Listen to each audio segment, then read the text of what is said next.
Ha desarrollado investigación en el campo de la formación docente. Sus líneas se han enfocado a la cultura y saberes docentes, rituales en la formación inicial, prácticas pedagógicas, investigación de la práctica, identidad y formación de los formadores. Es autor de los libros Ser Maestro, Prácticas, Procesos y Rituales en la Escuela Normal. El oficio de ser maestro, relatos y reflexiones breves. Acompañar al otro, saberes y prácticas de los formadores. Más allá del confinamiento, relatos de aprendizaje, enseñanza y de formación. Ediciones Normalismo Extraordinario, de GESUM y Secretaría de Educación del Estado de México. Es coautor de los libros Lecciones de la Pandemia, Fragmentos de la vida académica de los formadores. Cómo investigar la práctica docente, orientaciones para elaborar el documento recepcional. El ojo del huracán, formación y práctica en secundaria.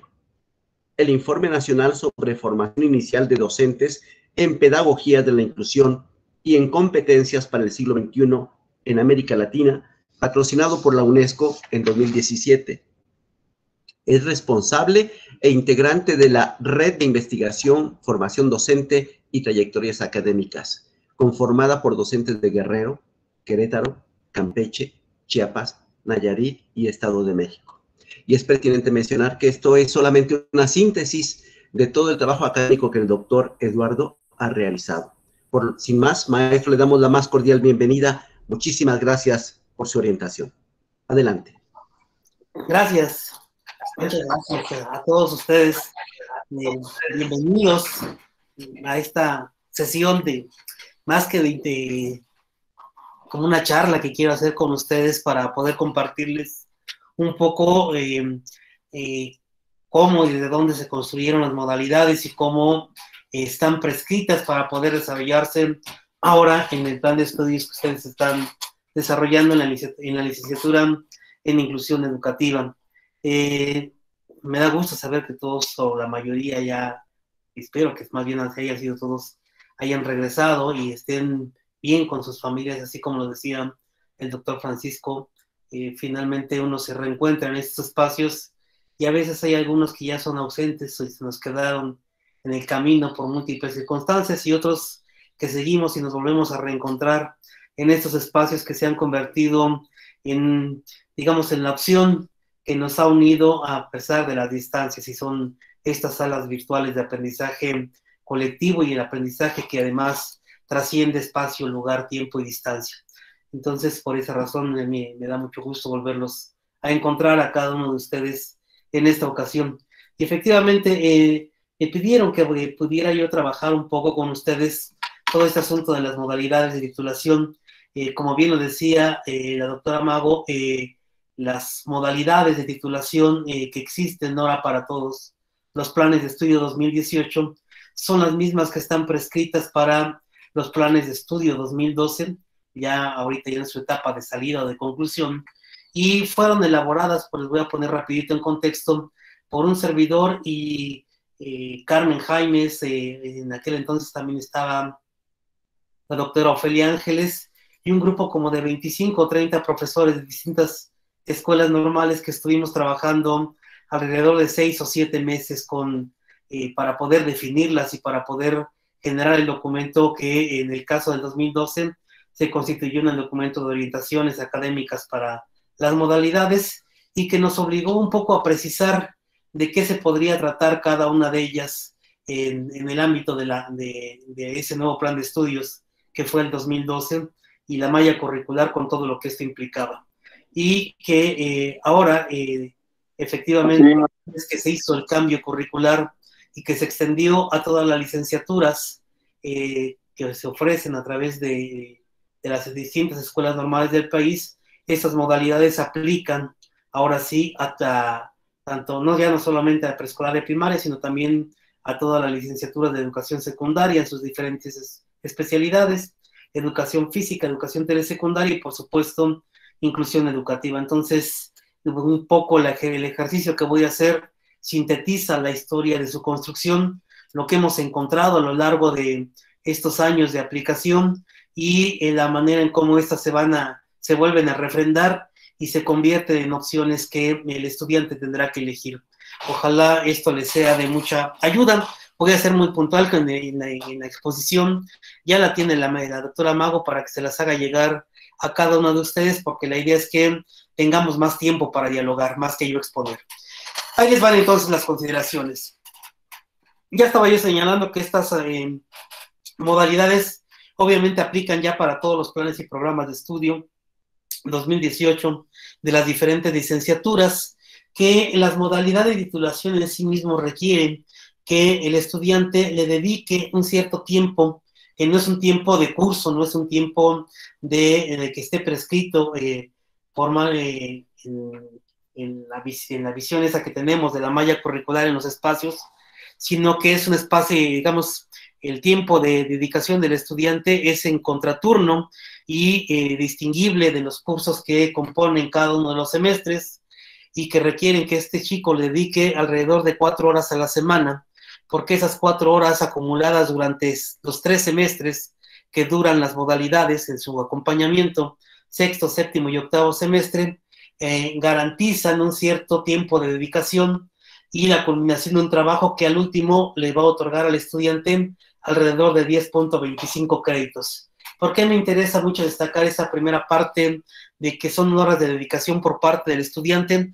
Porque el conflicto que tuvimos con el Plan 2002 es que, como aparecía en la malla curricular de manera visible y estaba pues hasta el octavo semestre un espacio que se llamaba titulación, muchos de los profesores, en lugar de ver la tira académica y el plan de estudios, se quedaron con la parte visual de la malla curricular y pensaron que el estudiante hasta el octavo semestre tenía que desarrollar las modalidades, aun cuando en los documentos del plan de estudios de ese acuerdo secretarial 649, 50, 51 y 52 para esas licenciaturas, señalaba que la tesis de investigación como modalidad se iniciaba a partir del sexto semestre y el informe de prácticas y el portafolio de evidencias desde el séptimo y octavo.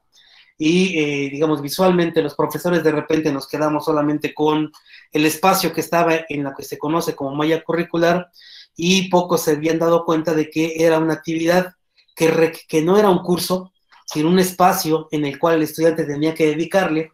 De hecho, les comento esto porque todavía eso pueden ustedes observar si se meten a la página de CEBIE de la DGESP y van a los planes 2012, donde aparece el área del espacio curricular de titulación en la malla curricular, le dan el clic al link y lo que va a hacerlos es los va a conducir a los documentos orientadores, porque no era ningún programa ni ningún curso y no se daba en el séptimo semestre, perdón, en el octavo, sino que era un ejercicio continuo.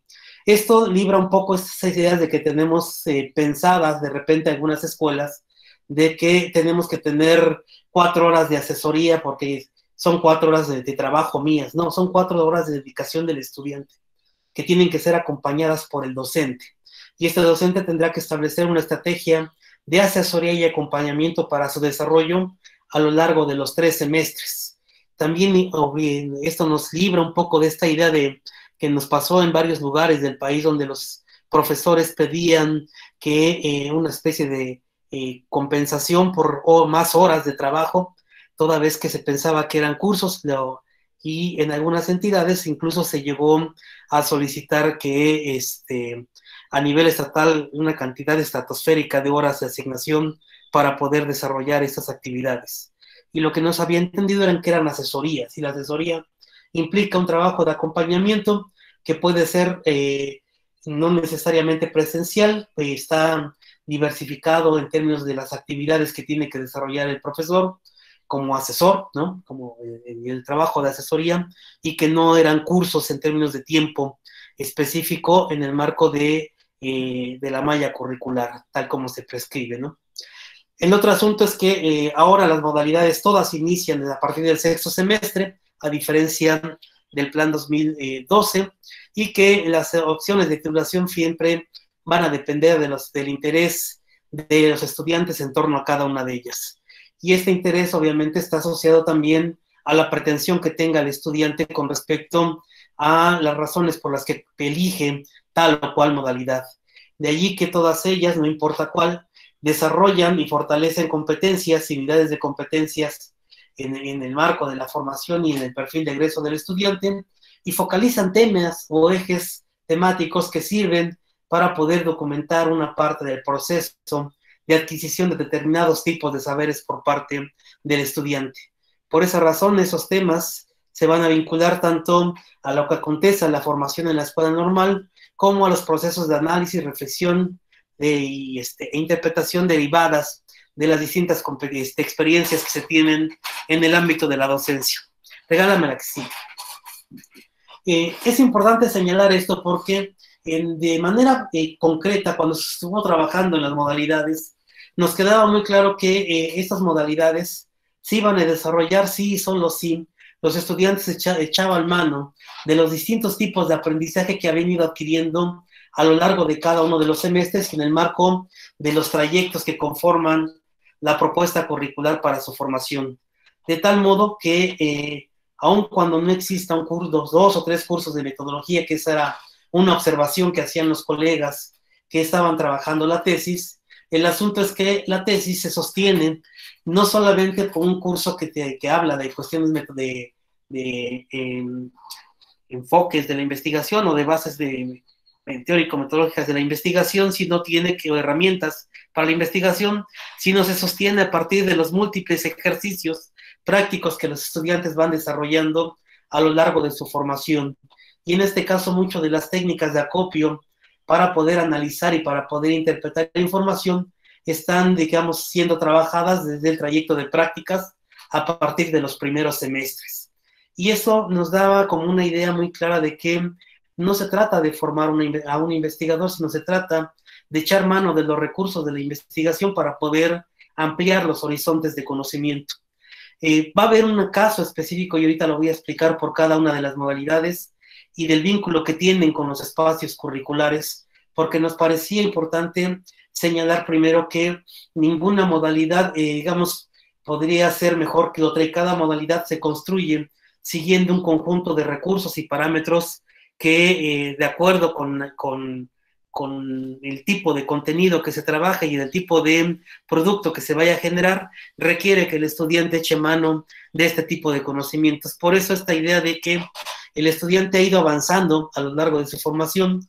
A partir del sexto semestre casi tiene más del 75-80% de la malla curricular ya abordada, y mucho de lo que comienza a hacer desde el sexto semestre será volver a utilizar estos aprendizajes para convertirlos en un insumo que le permita el desarrollo de cada una de las modalidades, no importa cuál sea la modalidad, y eso me parece que es fundamental que se entienda, que no hay que todos los cursos están contribuyendo y que lo que tienen ustedes son estudiantes que ya han desarrollado una serie de productos, de trabajos, de tareas, en donde ha estado involucrado el asunto de la investigación, ha estado involucrado el asunto del seguimiento y análisis y mejora de prácticas docentes, y ha estado involucrado el desarrollo de evidencias de aprendizajes que muestren las capacidades adquiridas, los niveles de logro y de desempeño en función de evidencias de aprendizaje. Y cada una de ellas habla de puede servir o sirve de insumo para el desarrollo de las modalidades de titulación. Regálame la que sigue. Hay dos documentos que recientemente volvió a publicar la de GESUM, ¿no? El de orientaciones académicas para la elaboración del trabajo de titulación. Si ustedes revisan este documento, está disponible en la página del CEBIE como documentos orientadores, y lo contrastan, el que está de orientaciones académicas con el del 2012, encontrarán que es casi el mismo texto. Digo, tiene unos agregados muy pequeños, y los agregados van, en el caso de la información general, que obviamente ahora estas orientaciones aplican a todas las licenciaturas, y ahí se incluyen ya todas, y algunas precisiones, por ejemplo, con respecto al portafolio de evidencias, en donde se prescribe ahí que puede ser físico, virtual, o en estas plataformas e-learning que están puestas a través de algún tipo de plataforma, un tipo de programa. Entonces, fuera de eso, las demás orientaciones y los demás planteamientos que están prescritos ahí son los mismos, casi literalmente, de los que se gestaron en el 2012 cuando elaboramos las orientaciones académicas. Y en el otro, las orientaciones para organizar el proceso de titulación, si lo comparan con los lineamientos que estaban en el 2012, encontrarán ustedes también un par de diferencias que son importantes. La primera de ellas tiene que ver con este ejercicio de que ahora se prescribe, se comienza a desarrollar desde el sexto semestre con los estudiantes como parte del acompañamiento, donde también se amplía la cantidad de estudiantes de 5 a 8 estudiantes por profesor, y se quita el candado para que los profesores que son a las clases puedan colaborar en la lectura, en la tutoría o en la asesoría en las modalidades de titulación quien quiera participar. Antes estaba prescrito que tenía que, aparte de conocer y trabajar en la licenciatura o tener conocimiento del enfoque, que solamente podrían colaborar los profesores de medio tiempo, 3/4 de tiempo y tiempo completo, y que tendrían un máximo de 5 estudiantes por profesor, por profesor. Y en ahora se amplían y me parece que son las diferencias más importantes y sustantivas que ustedes pudieran encontrar, de modo que vale la pena que lo lean y los contrasten, y que a partir de ahí puedan ustedes hacer los ajustes que corresponden, o por lo menos tener muy claro de qué se trata. Una de las herramientas centrales también para poder acompañar a los estudiantes en la decisión y en la canalización tiene que ver con que estos chicos conozcan también las orientaciones académicas para los trabajos de titulación, y que no solamente sea a partir de lo que ellos suponen o piensan o consideran que es la modalidad, sino que traten de entender de qué se trata para que entonces puedan tomar la mejor decisión posible. Regálame la que sigue. Lo que señalaba hace un momento es que cada modalidad de titulación, el portafolio, el informe y la tesis de investigación siguen una serie de recomendaciones, pero comparten también una serie de principios y de premisas que voy a exponer a continuación. ¿Me la pasas, por favor? La que sigue.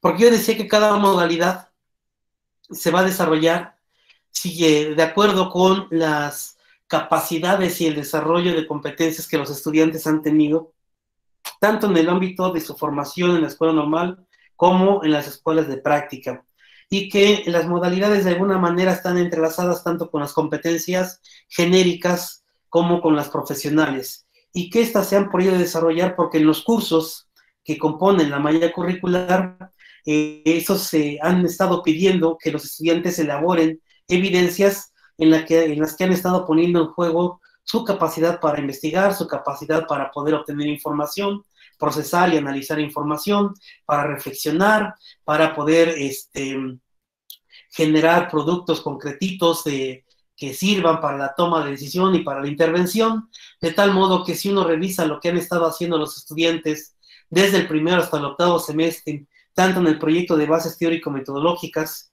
para la enseñanza en el aprendizaje y enseñanza, en el trayecto de aprendizaje y enseñanza o en el de práctica profesional, encontrarán un montón de evidencias que dan cuenta del desarrollo de estas capacidades. ¿Qué han logrado hacer los estudiantes con respecto al desarrollo de esas capacidades? ¿Me permites la otra, por favor? Han logrado hacer esto.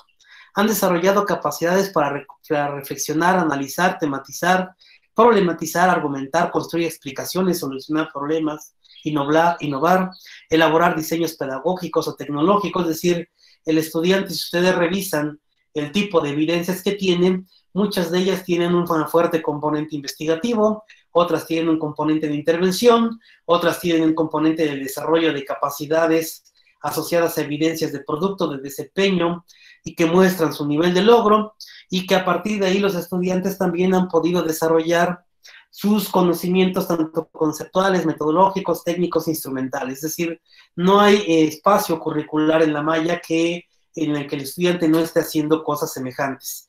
Y esto parece que es sumamente importante que se considere, porque las modalidades de titulación no son un borrón y cuenta nueva.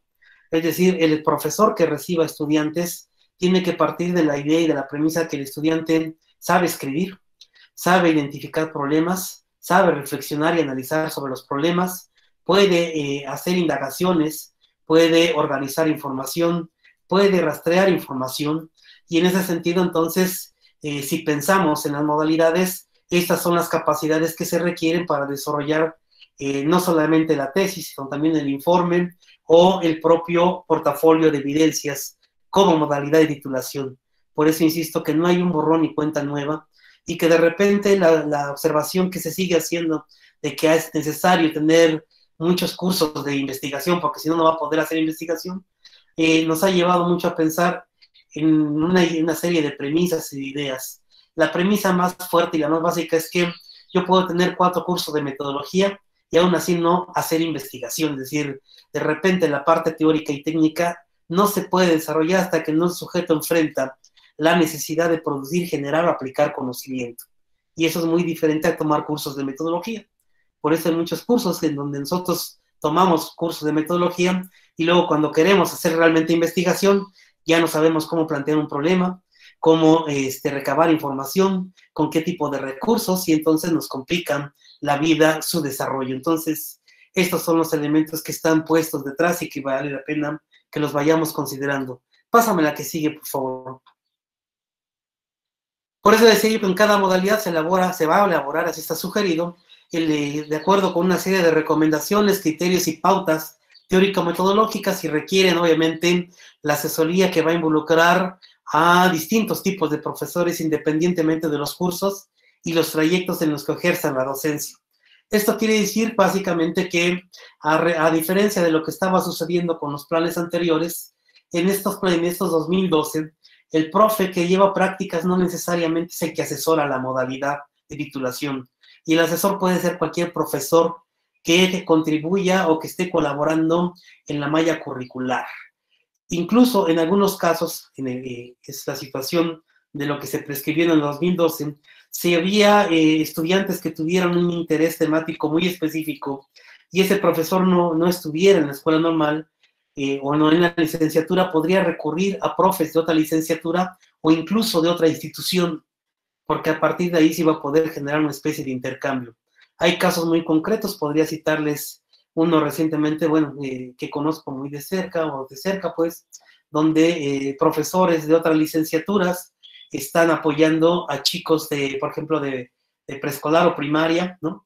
Apoyando están siendo apoyados por profes de educación, de la licenciatura en inclusión educativa o de educación especial, porque todavía sigue vigente una parte de ese programa, ¿no?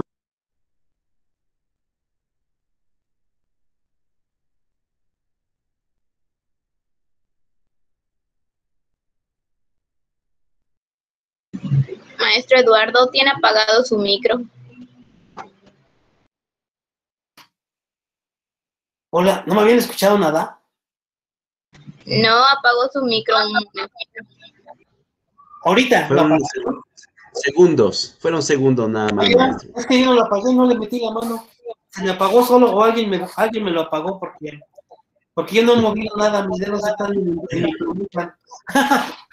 Perdón, fueron unos segundos, doctor. Entonces decía yo que la idea de que los profesores pudieran tener los estudiantes apoyo, no necesariamente del profe de práctica, sino de cualquier profesor de la licenciatura, implicaba entonces abrir un poco más el espectro para que fueran acompañados por distintos maestros. Y decía yo que había ejemplos muy concretos en donde profesores de otras licenciaturas estaban apoyando a estudiantes de una licenciatura que no necesariamente es la misma, en tanto eran, en este caso, el eje temático que estaban tratando de desarrollar estaba más asociado a su perfil. Y conozco un par de casos de profes de educación especial o de inclusión educativa que están asesorando tesis de primaria y de preescolar con el tema de la inclusión educativa, por poner un ejemplo muy concreto, ¿no? Entonces, eso me parece que es importante destacarlo, porque obliga un poco a pensar el papel que tiene el profesor de prácticas, el que lleva el trayecto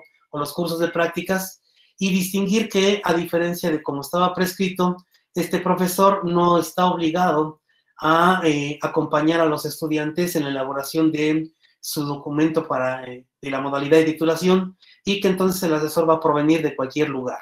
Eso es una cuestión central que me parece que tiene que potenciarse. ¿Me pasas la que sigue, por favor?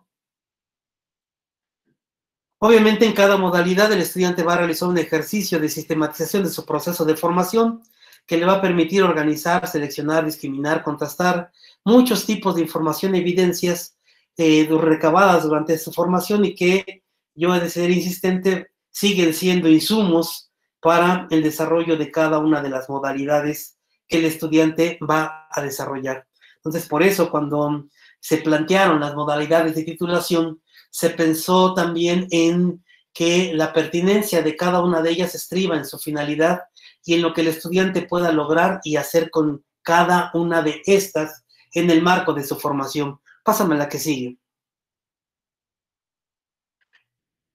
Regularmente a los estudiantes, ahora ya lo hago de manera mucho más explícita y de manera directa y les acompaño con un conjunto de ejemplos y de estrategias, les hago estas 3 preguntas cuando les estoy explicando de qué se trata y qué se pone en juego cuando yo quiero elegir la modalidad. Yo les digo, si usted quiere demostrar que es un maestro altamente competente y que tiene niveles de desarrollo sobresalientes en algún tema o competencia que lo distinguen a usted de todos los demás, que lo hacen ver sumamente excepcional o sumamente sobresaliente, elija el portafolio.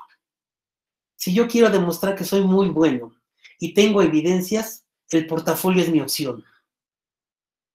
Si usted quiere producir, aplicar o generar algún tipo de conocimiento con el fin de ampliar sus niveles de comprensión y explicación de fenómenos educativos, elija la tesis.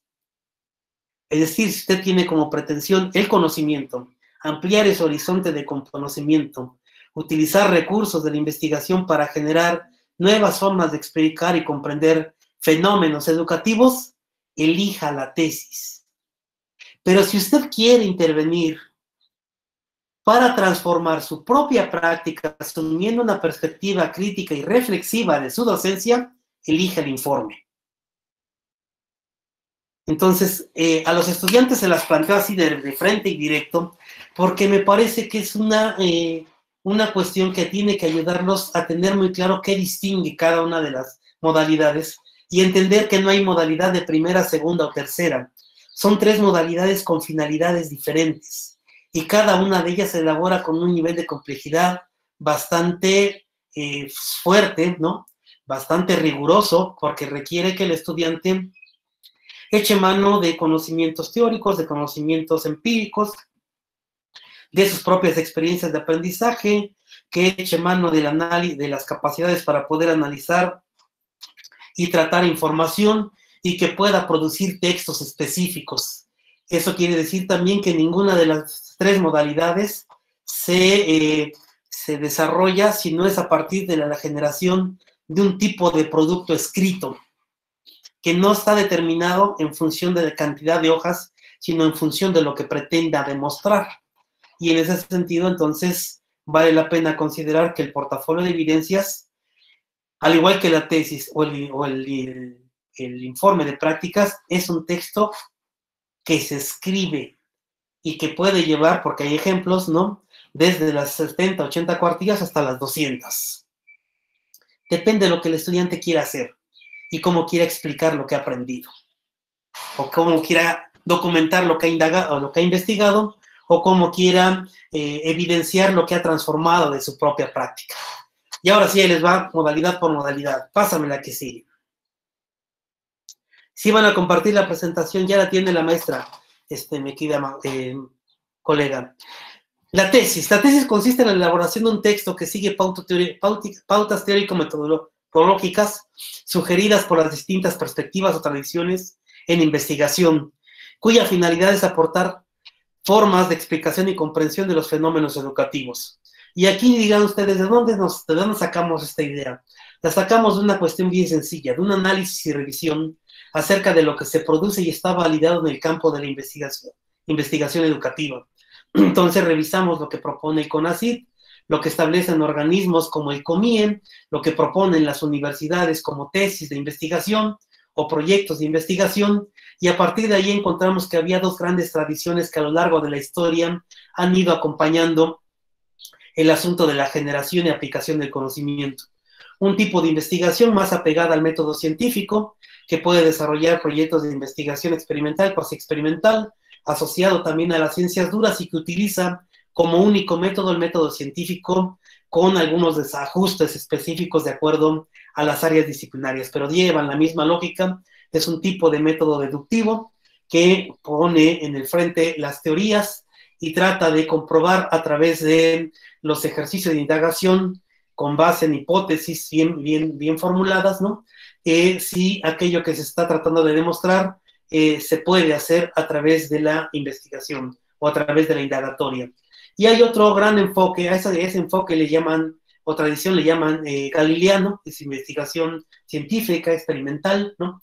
Y hay otra gran tradición que es el enfoque más aristotélico, cualitativo, interpretativo, derivado de las ciencias históricas, sociales y humanas, donde convergen distintos enfoques para hacer investigación. La fenomenología, la hermenéutica, el interaccionismo simbólico, la etnometodología, etcétera. Entonces, mientras las primeras tienen como finalidad tratar de explicar los fenómenos educativos, estas otras más en el ámbito de las ciencias sociales e históricas tienen como finalidad comprender. Y ahí entonces se agrupa en estas comprensivas, insisto, la fenomenología, la etnografía, el interaccionismo, la etnometodología, ¿no? Y ahí tienen ustedes esos tipos de investigación. La tesis da para cualquiera de las dos, dependiendo de lo que el estudiante quiera investigar y las razones para su investigación. Es decir, qué es lo que quiere saber el sujeto conocer y cómo quiere conocerlo. Y en ese sentido, entonces, vale la pena hacer este señalamiento porque la tesis, al igual que el portafolio de evidencias, no están adheridos necesariamente a lo que suceda en el ámbito del trayecto de prácticas profesionales. Uno puede indagar cualquier fenómeno educativo asociado a su campo de formación. Y eso puede llevarnos a hacer investigación del avance de la disciplina en el área de no sé qué, hacer seguimientos, en el caso de ustedes, de los niños por las dificultades de aprendizaje, las dificultades de aprendizaje, de conducta o estas cosas, ¿no? Uno puede hacer seguimiento a casos o puede hacer tratamientos más específicos. Entonces, la idea ahí es que el estudiante pueda reconocer que la tesis no necesariamente tiene que ver con un nivel de aplicación dentro de la práctica o dentro de sus prácticas pedagógicas. Y la tesis y el tema que eligen y la pretensión de conocimiento puede provenir de cualquier lugar y no se circunscribe específicamente a un problema de práctica, que ahorita voy a explicar a dónde cabe ese problema de práctica. El asunto es que en esos tipos de investigación lo que se genera es un tipo de producto que ayuda a explicar o ayuda a comprender. Ninguno de ellos interviene. Incluso aquellos que hacen investigación aplicada para corroborar si algún tipo de tratamiento, si algún tipo de mecanismo, dispositivo es efectivo en tal cosa, lo que hacemos es comprobar el dispositivo, su eficacia, su pertinencia, su viabilidad, y entonces lo que hacemos es investigación aplicada para corroborar que ese procedimiento, que esa técnica, que ese tipo de recurso da resultados sí, solo sí, se aplica de tal o cual modo. En tal caso, entonces, no se interviene, digamos, no en el sentido de como lo hacemos en nuestras prácticas pedagógicas, sino más bien corroboramos y comprobamos que esos procedimientos son aplicables y tienen un efecto positivo en determinados cambios en los sujetos, en las personas, en sus conductas, etc. Entonces, ahí hay un punto a discutir, porque eso fue lo que nos permitió distinguir, ahorita lo van a ver más adelante, cómo el informe de prácticas se puede sustentar en una ruta metodológica que se conoce como investigación-acción y que dentro de todos los enfoques o paradigmas que hay para investigar, este asunto de la investigación-acción es el único que tiene como finalidad intervenir y transformar la realidad del sujeto, de su sistema de creencias, de su cultura y de sus valores, para intervenir pedagógicamente. Por eso la sacamos de acá. No es que no sea un tipo de investigación, pero es la única tipo de enfoque de investigación cuya finalidad es transformar y mejorar la realidad del sujeto. Por eso, en el caso de las tesis, quedaron estos enfoques allí colocados y a partir de allí se desarrollan las tesis. Pásame la que sigue, por favor. Obviamente, para la tesis, entonces, se requiere una especie de proyecto de investigación o protocolo que requiere que el estudiante fije cuál es el tema o el título de la investigación, haga el planteamiento del problema, establezca los objetivos, haga una delimitación temporal, espacial, del fenómeno que va a investigar, tenga un marco teórico, ¿no? O un marco de referencia, dependiendo del enfoque en el que esté, formule hipótesis con sus variables, o establezca supuestos o tesis de discusión, que es el asunto también de los enfoques más blandos, que desarrolle una estrategia metodológica en la que se incluyen las técnicas, los recursos, el cronograma, la bibliografía y otro tipo de recursos, sobre todo para procesar información, para analizarla, ¿no? Como la aplicación de programas específicos, ¿no? El asunto es que la tesis sí requiere de un protocolo y un proyecto, y en la indagación que se hizo a nivel nacional en distintas universidades, encontramos esta recurrencia con respecto a lo que lleva un protocolo, y más o menos lleva estas mismas partes, ¿no? Se sintetizaron de esa manera en este recorrido que se hizo. ¿Me pasa la que sigue? De allí que con los estudiantes, ahora que doy muchos talleres para ellos y para profes, hemos comenzado a hacer estos ejercicios con cuadritos de noble entrada, particularmente cuando el chico quiere elegir o que está en intención de elegir, y que de repente también sirven para ir acompañando el proceso. Entonces, cuando les hablamos con los chicos de las tesis, les preguntamos así de manera muy concreta, ¿qué es lo que usted quiere conocer o saber? Si es que realmente le interesa saber acerca del tema o acerca de lo que de su preocupación. ¿Y cuál es la razón o por qué usted quiere investigar tal cosa? ¿Por qué estas preguntas resultan fundamentales? Porque hemos de insistir que el asunto de la investigación tiene que ver con el asunto del conocimiento, sea para poder explicar, sea para poder comprender o ampliar nuestros horizontes del saber. La tesis tiene esa intención, y ustedes pueden revisar todos los informes que hay publicados de CEP-CONACYT, por ejemplo, ¿no? ¿Qué es lo que están haciendo? Aportar conocimiento. Y ese aporte del conocimiento, ustedes incluso, los que tienen cuerpos académicos, lo saben perfectamente bien, cuando se hacen las indagatorias, el ejercicio que hacen de recuperación de dato teórico y empírico, lo que hace es ayudarnos a comprender y entender las cosas de una manera distinta, a de encontrar también respuestas acerca de por qué siguen pasando así tal o cual situación, y en ese sentido encuentran ustedes ahí que siempre la pretensión que está relacionada con esto tiene que ver con el conocimiento. Y a partir de ahí desprendemos siempre un montón de actividades. Cada una de estas preguntas me ha llevado en los talleres con los alumnos y profesores varias sesiones, porque vamos contestando uno a uno, porque no se trata solamente de que el estudiante diga qué quiere saber o qué quiere conocer o cuál es la razón, sino que tiene que argumentar. Es decir, si a usted le interesa el asunto de la evaluación de aprendizajes con niños con discapacidad, con autismo, no que sé, dígame por qué.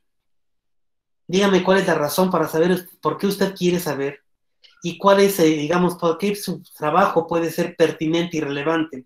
Y en ese sentido, la pertinencia y la relevancia obligan al sujeto a indagar o a tratar de rastrear qué es lo que se sabe acerca del tema. Hay una premisa aquí básica que no la digo yo, la han dicho mucha gente que se dedica a hacer investigación y que ha escrito libros de metodología.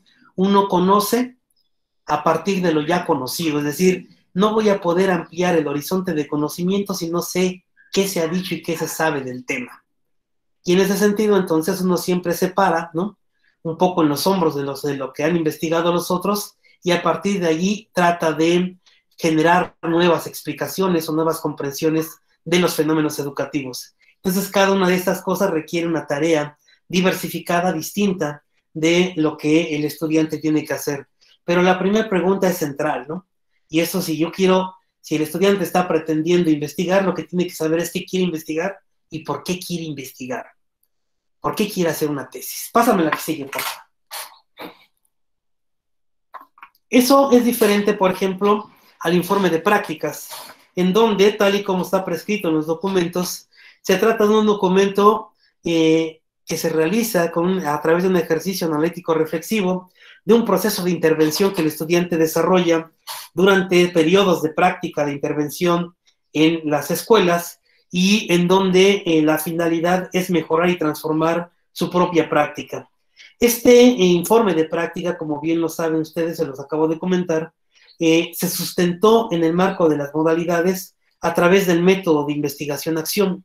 Este método de investigación-acción creado por Kurt Lewin en 1945, después de la Segunda Guerra Mundial. Él era alemán, se vino a Estados Unidos, y cuando llegó a Estados Unidos se encontró que había un montón de cuestiones sociales y culturales que a él le parecían injustas, y lo llevaron a pensar en qué pueden hacer los grupos o las personas o los sujetos que están en una condición que no les favorece mucho para poder transformar esa realidad. Y la premisa de la que parte el propio Kurt Lewis es que queremos transformar o hacemos transformación de aquello que nos es inaceptable, injusto, y de lo cual no aceptamos que acontezca como tal. De tal forma que el problema de investigación-acción de entrada es un problema que pone en el centro la manera en cómo el sujeto mira y analiza la realidad, cómo la entiende y cómo puede él transformar esa realidad que está viviendo. Por eso en la investigación-acción, el primero que se ve implicado es el sujeto que investiga, y al mismo tiempo implica a los sujetos que de manera colaborativa habrán de participar en el propio proceso de transformación de la realidad que están viviendo. Y en ese sentido, entonces, la investigación-acción sigue una ruta bastante compleja que requiere que el profesor entienda que hacer investigación-acción no solamente se trata de imaginar un problema, sino identificar un problema de práctica. Y eso es una cosa harto compleja porque requiere no solamente de la intención del sujeto de transformar, sino requiere que el sujeto tenga una especie de conocimiento a través de un diagnóstico de la situación que guarda su problema de práctica. Pásame la que sigue. De allí que, desde la lógica de la investigación-acción, se desarrolla una propuesta que se articula en lo que se conoce como plan de acción y que involucra la intención, la planificación, la acción, la observación, evaluación y reflexión. Es decir, se trata de una vez que yo identifico y diagnostico el problema de práctica o mi problema de práctica, desarrollo elaboro una hipótesis de acción que es una especie de respuesta tentativa en la que yo voy a sustentar un plan de acción que me va a permitir intervenir con el fin de mejorar y transformar mi propia realidad. Eso está interesante porque obliga al estudiante no decía yo, a inventar problemas, sino a tratar de identificar y diagnosticar su problema de práctica. Y en función de eso, generar una respuesta tentativa y elaborar un plan de acción que se sustenta teórica y metodológicamente para poder tener una intervención efectiva que involucre a los sujetos y que permita dar un seguimiento y una evaluación y valoración de los cambios y las modificaciones que el sujeto va teniendo en el ámbito de la intervención en donde concurre con las demás personas que están involucradas en el proyecto. Pásame la que sigue. Por eso, algunos aspectos con relación al informe tienen que ver con este proceso de intervención que permite valorar las competencias genéricas y profesionales, utilizando esta perspectiva de la investigación-acción con fines de transformación, requiere la elaboración de un plan de acción que sustenta el proceso que se va a informar, del cual se va a intervenir e informar, obliga a dar un seguimiento preciso a cada una de las acciones y decisiones que va tomando el estudiante, y este plan de acción que se desarrolla en ciclos o etapas, según la literatura que ustedes revisen, no es sinónimo o no es, cuando hablamos de ciclos o etapas de intervención, no estamos hablando de sesiones de clase, estamos hablando de ciclos que integran estrategias, recursos y acciones en periodos de tiempo donde el sujeto interviene y le da seguimiento a las distintas acciones que diseñó para poder transformar o mejorar esa realidad que está en la que quiere transformar. Por eso no es sinónimo de plan de clase, ¿no? El plan de acción es una propuesta mucho más grande, mucho más articulada, asociada al problema que requiere de la intervención del sujeto. Y una vez que el sujeto le va dando seguimiento y va interviniendo en él, entonces va evaluando y va involucrando a las demás personas en su desarrollo. Por eso mucho de lo que se hace metodológicamente con la investigación-acción requiere que el profesor utilice algo que se conoce como miscelánea de técnicas de acopio, en la que obviamente el diario del profesor es uno de las herramientas fundamentales, pero también lo es la entrevista, la observación, los videos, las fotografías, etcétera, para poder documentar el proceso, y instrumentos específicos para poder valorar el alcance de la intervención. que va teniendo en los ciclos que el estudiante ha estado desarrollando o va a desarrollar. Pásame la que sigue, por favor. Esos ciclos de investigación-acción siguen más o menos este tipo de esquemas, ¿no? Son bucles, son espirales dialécticas, también les llaman, porque uno va dándole vuelta a cada uno de los ciclos, y en cada uno de los ciclos va tomando decisiones, va observando y viendo qué es lo que va cambiando, va dándole seguimiento y evaluando, y regresa otra vez a su plan de acción para hacer los ajustes, y vuelve a comenzar.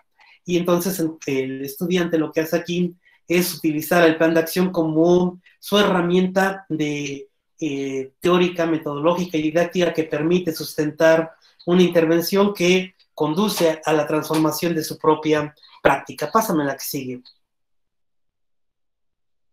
A los estudiantes, entonces, al igual que el otro cuadrito que les aplicamos con relación a la tesis, aquí les hacemos una pregunta que parte de las mismas premisas en las que se sustenta la investigación-acción. ¿Qué observo en mi práctica que me resulta inaceptable, incomprensible o conflictivo? Como yo lo explicaba hace un momento, el planteamiento original de Kurt Lewin tiene que ver con lo que el sujeto observa frente a la realidad, que se le hace inadmisible y sobre lo cual pretende hacer una intervención. Pero para poder saber qué es lo que está sucediendo, el estudiante tiene que diagnosticar. ¿Qué situación guarda mi problema? ¿Cuál es la condición que se está reflejando en ese problema de práctico? Primero, ¿por qué me resulta incomprensible? Y después, ¿qué estoy observando yo que está sucediendo? ¿Qué he hecho o qué se ha hecho? ¿Qué tipo de resultados han tenido? ¿Qué tipo de alcances o efectos se han generado? Y entonces, a partir de allí, lo que hago yo es comenzar a delimitar y identificar lo que se conoce como un problema de práctica, que después va a requerir de la intervención. Pero lo primero que pasa aquí es el conflicto de valor. El sujeto está viendo algo que le parece inadmisible y que requiere su actuación. A diferencia de la tesis, esto no tiene que ver con producir conocimiento, tiene que ver con cambiar y transformar una realidad que el sujeto está presenciando, que el sujeto está viviendo y que requiere de su intervención. Se fijan aquí, la pretensión no es conocimiento, la pretensión es intervención. Y lo que dicen estos autores, si los problemas son prácticos, entonces la respuesta que se tiene que dar es práctica. Pero eso no es una práctica instrumental, es una práctica que se sustenta en un conjunto de referentes teóricos. Es decir, para poder transformar esa realidad, yo primero tengo que entenderla y comprenderla. Y una vez que sepa cómo está y qué tipo de mecanismos la están dinamizando, entonces yo tomar la decisión más pertinente y más adecuada para construir un plan de acción que me permite intervenir y mejorar eso que estoy viviendo. Entonces, eso es totalmente diferente a hacer una tesis. Aquí se trata de intervenir y de colocar en el centro problemas de práctica. Pásame la que sigue. Y el portafolio de evidencias, que en términos conceptuales consiste en la elaboración de un tipo de documento que reconstruye el proceso de aprendizaje del estudiante, ¿no? A partir de un conjunto de evidencias que van a ser evaluadas, organizadas, reflexionadas, según la relevancia y pertinencia que éstas han tenido a lo largo de la formación del estudiante y que van a permitirle generar un documento en donde muestre cómo este sujeto ha ido cambiando y ha ido mejorando sus niveles de conocimiento, de logro o de desempeño. Esas evidencias de aprendizaje están siendo generadas por cada uno de nosotros con los estudiantes desde el primer semestre. No hay curso que no genere una evidencia de aprendizaje, sea por unidad o de manera integral al final del curso. Los estudiantes tienen estas evidencias y, de acuerdo con la valoración que nosotros hacemos, con base también en lo que el propósito del curso, nosotros hacemos este ejercicio y le pedimos al estudiante sea que elabore un ensayo, que haga una planeación, que haga una ejecución, que elabore un proyecto, etcétera. Le estamos pidiendo al estudiante que elabore productos y esos productos integran un tipo de conocimiento específico de acuerdo con el propósito del programa, son evaluados según los criterios del profesor y los propósitos del mismo programa, y esas evidencias son las que sirven como base, como insumo para poder hacer la reconstrucción de un proceso de aprendizaje en donde el estudiante puede identificar una o dos competencias y un eje temático. Entonces, esta idea del portafolio de evidencias tiene que ver con cómo nosotros le ayudamos al estudiante, en términos de asesoría, a reconstruir un proceso de demostración, de desarrollo y evolución de aprendizajes, y cómo a partir de allí tiene evidencias de conocimiento, de producto, de desempeño, que demuestran que este chico es sumamente eficiente, sumamente competente con relación a lo que quiere demostrar. Pásame la que sigue, por favor. De allí que, obviamente, el portafolio es la reconstrucción y demostración de un proceso de aprendizaje asociado a competencia genérica y profesional. Esas evidencias demuestran tipo de logro y desempeño del estudiante. Las evidencias virtuales o físicas van a mostrar el proceso de retroalimentación, reflexión, análisis y mejoramiento que el estudiante fue teniendo a lo largo de su formación, y la integración del portafolio de evidencias de la malla curricular no se va a restringir únicamente a los últimos semestres, en este caso séptimo y octavo, sexto, séptimo y octavo, que es cuando se comienza a hacer, sino las evidencias pueden provenir de cualquier semestre y de cualquier trayecto y de cualquier curso, siempre y cuando el estudiante tenga claro esa evidencia, qué tipo de aprendizaje detonó y qué tipo de competencia comenzó a desarrollar. Pásame la que sigue, por favor. En términos gráficos se podría explicar de la siguiente manera. El portafolio sigue una ruta de aprendizaje que parte de un punto A, es decir, alguien que quiere demostrar que es muy bueno diseñando secuencias de enseñanza-aprendizaje para el área de lenguaje y la comunicación, con niños que tengan espectro autista, ¿no?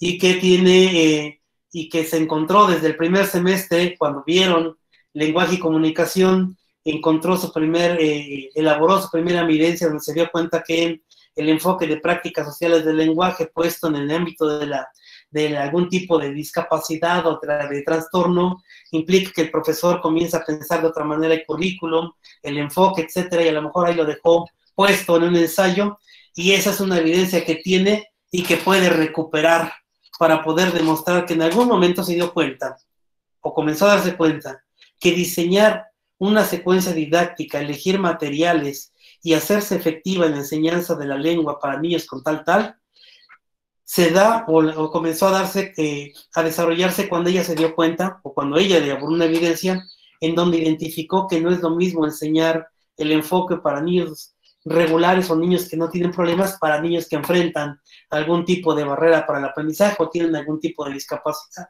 o trastorno. Es decir, el asunto es que las evidencias, insisto, no provienen de los últimos semestres. Muchas de las evidencias que están en séptimo y octavo semestre o sexto son el resultado de aprendizajes logrados en los primeros semestres. Y solamente así se puede entender la evolución de los aprendizajes. Por eso decía yo que ponemos un punto de referencia, ¿no? Yo quiero demostrar que soy competente haciendo algo, y esas evidencias van a demostrar la evolución que he tenido en mi aprendizaje desde que yo elegí, desde que yo ya visualicé la temática y la competencia, y tengo evidencias que van a demostrar todo lo que he ido cambiando y todo lo que he ido mejorando mi propia formación, mi propia práctica, mi propia capacidad a lo largo de estos años. Por eso pasamos del punto A al punto B, y aquí lo que se van a articular son las evidencias que demuestran mi evidencia en el nivel de logro y de desempeño. Pásame la que sigue. Y allí que, al igual que el otro, lo que aparece a partir de aquí es que esta situación, si se fijaron en el primer cuadrito, el asunto tenía que ver con el conocimiento. ¿Qué quiere usted saber? ¿Qué quiere conocer? En el segundo, ¿qué le parece inaceptable? ¿Qué usted le gustaría cambiar o transformar de su propia práctica? Y en este, la pregunta es diferente. ¿Qué competencia pienso que he desarrollado y fortalecido más hasta el momento? Es decir, ¿qué me distingue a mí de todos los demás? ¿Por qué pienso yo que soy retecompetente haciendo A, B, C y D? ¿Y qué evidencias tengo para demostrarlo? Cuando el estudiante elige, tendría que pensar que en el caso del portafolio, que ha adquirido y ha desarrollado una serie de capacidades asociadas a las competencias genéricas y profesionales que lo hacen ver sumamente eficiente, competente, ¿no? Diferente a los demás compañeros, y a partir de ahí él puede demostrar qué tan bueno es haciendo lo que dice que sabe y sabe hacer. Y en ese sentido, al igual que la tesis, el informe, el portafolio de evidencias, lo que hace es recabar las últimas evidencias de práctica, por eso tampoco está vinculado directamente con prácticas, porque yo puedo incluso sostener que mis últimas evidencias, las más buenas, donde tengo yo propuestas de enseñanza-aprendizaje con diseños universales y que focalizan perfectamente en los problemas, las barreras para el aprendizaje, que hacen planeación diversificada, que atienden de manera inclusiva, pero también específica las condiciones de aprendizaje de cada uno de los chavitos. A lo mejor las genero en el 8º semestre al principio, y esas son las últimas que incorporo como evidencias de aprendizaje. Es decir, no voy a ir porque soy en las que pienso, en las que ya llegué al tope, ya son excepcionales. A partir de ahí, obviamente no solamente es lo que diga el estudiante, las evidencias se valoran en función de lo que los profesores les ponen como criterios, y esos profesores pues somos nosotros. Quien establece el criterio para poder valorar la evidencia es el profesor. Así es que el estudiante por sí solo no puede hacer un juicio, pero si ya tiene evidencias donde el profesor le dice que ya llegó al tope, que qué bárbaro, qué bueno es haciendo lo que dice que sabe hacer, pues esas son las evidencias que el estudiante habrá de recopilar para poder armar su portafolio. Y tendrá que reconstruir su proceso de aprendizaje a través de un texto más narrativo que dé cuenta de cómo es que este chico o chica ha ido cambiando su forma de enseñar, de aprender, de diseñar, de evaluar, etcétera, ¿no? Depende de lo que quiera hacer, y que con base en ello entonces puedan demostrar y evidenciar que es altamente competente.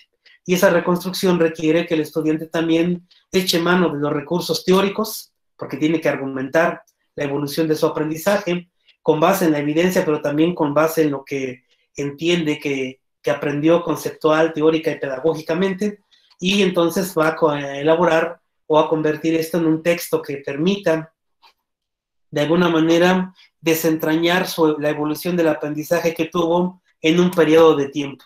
Por eso, cuando les planteamos a los estudiantes en este cuadrito qué hacer, ¿no? Le preguntamos qué competencia piensa que ha desarrollado, de todas ellas, cuál es la que más le gustaría desentrañar, qué tipo de evidencias piensa que tiene para demostrar ese desarrollo, en qué cursos o semestres las puede encontrar, cuántas evidencias tiene que demuestren nivel de logro, desempeño, ¿no? O conocimiento, y a partir de ahí pueda comenzar a hacer ejercicios de selección, discriminación y agrupación de evidencias según lo que éstas le han ido aportando para el desarrollo y evolución de su propio aprendizaje, y obviamente para la concreción y fortalecimiento de sus propias competencias. Si se fijan, esa es otra cuestión totalmente diferente a la intervención y totalmente distinta a la tesis.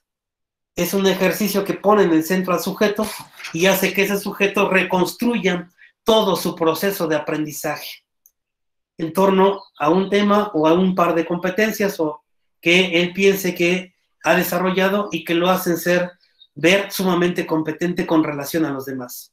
Obviamente, cuando el estudiante analiza las competencias o las identifica, se va a dar cuenta que todas las competencias tienen relación, y lo que hacemos con ellos es ayudarles a hacer matrices de relación y de consistencia para que ese estudiante entienda cuál es la competencia central y de qué manera las otras competencias y unidades de competencia le han ayudado a fortalecer esa que quiere demostrar. Hay ejercicios que hemos estado haciendo con respecto a esto y han resultado bastante interesantes porque le permiten a un estudiante primero poner en el centro lo que sabe y sabe hacer, en qué es competente.